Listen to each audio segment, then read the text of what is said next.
All right, so it's 10:47. I haven't eaten anything. I drank 2 cups of coffee, so that kind of counts as a calories because I have to use oat milk. So I poured it in and I weighed everything. But today we'll be doing a shoulder day / arm. So I'll be explaining to you guys how to grow your shoulders, how to make it look big, fast, and it's pretty easy. It's pretty simple. I'll be providing all the information you need. The first thing is first, I'm gonna be cooking up a few meals, and the actual workout will start on later in the day because I need to have my first actual meal, my second meal, and I think that's enough calories to do my workout. Then we'll be making my post-workout meal, and then we'll be going out for dinner. So I'll be taking you guys with me everywhere. So let's get straight to it. I'm gonna be cooking my first meal, which typically would be eggs, but we'll be making beef today just because I ran out of eggs today. So let's get straight to it. I'll be showing you guys the process. Let's do it. You probably see right here that I have beef right here, but you're probably wondering, do I just put it in? Absolutely fucking not. You see, I got my food scale right here, which is the best investment I did when it came to the gym, because without it, I would not be able to get abs, because trust me, it's important. So we'll be getting the beef and we'll be weighing it. So in the morning, I'm more free to do whatever the fuck I want with the calories, but it is 100, it's 176. Typically in the morning, if it was 200, 250, I'd be more precise, but since I haven't eaten anything, I've got a shit ton of calories to do. 170 is fine, so I'm gonna quickly pop it in my fitness pal. And I'm going out tonight with my girlfriend, which means that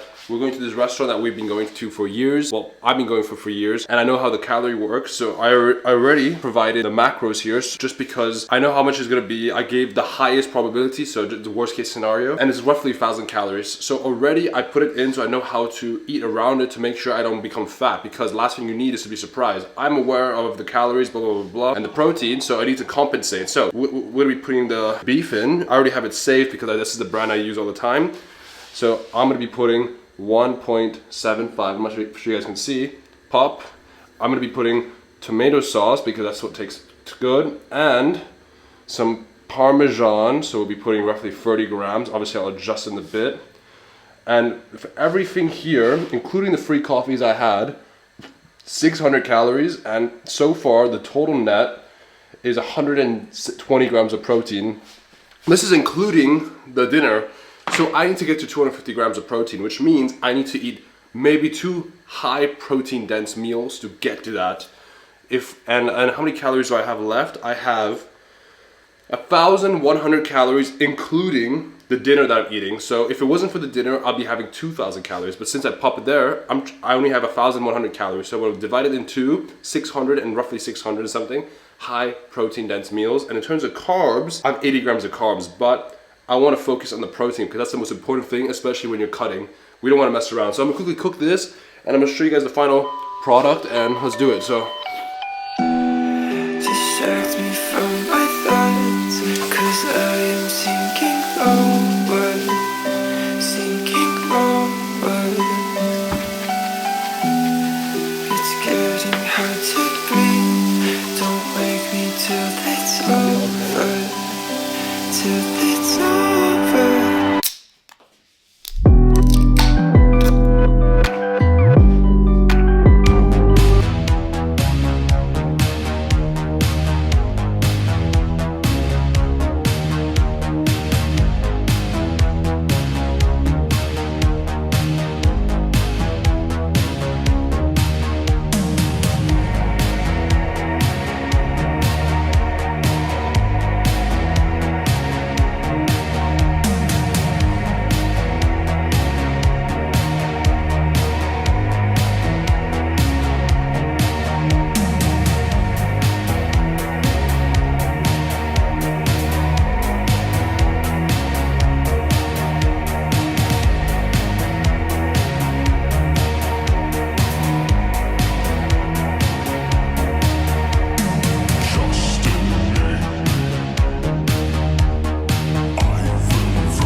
Alright, so that was a workout. That was a great workout. So essentially, let's talk about what I did and what you can do and what you can incorporate. So let me quickly remind you guys that I am training in my home gym. So limited is the word I'm going to be using for my situation. I don't have infinite amount of machines, However, the process and the layout of the workout should remain the same. You could do the same thing that I did, maybe substitute a few things. An example being, I did lateral raises. You could do lateral raises, or you can do machine version. That's what I mean by the substitution effect. But anyways, let's get straight to the workout. So I always start off with some heavy movement just to build strength. So I typically start off with overhead press. Why? That's where I like to do my most heaviest set. It's not wise to do a heavy set for your lateral raises. If you prefer to do more lower weight, feel it, and you go slowly, because bullying the weight in this scenario isn't ideal. Bullying the weight for shoulder press, OHP, it's more fun. Again, be careful. Make sure you're not ego lift. Just because I say bully the weight doesn't mean ego lift. Make sure you can actually lift 6 clean reps and more. That's very important. So I always start off with some heavy press. That just builds the overall mass and just size. But for the aesthetics and actually making it look like you're a steroid shoulder, you want to focus on 2 things: side delts and rear delts. Side delts, I do lateral raises. Lateral raises is the key to building it. I personally like to do heavy in the beginning, heavy. Make sure I get 10 reps. I do 22 kg each side, and then I stop, drop set. Either do a drop set, or I do 3 sets in the beginning and then 3 sets later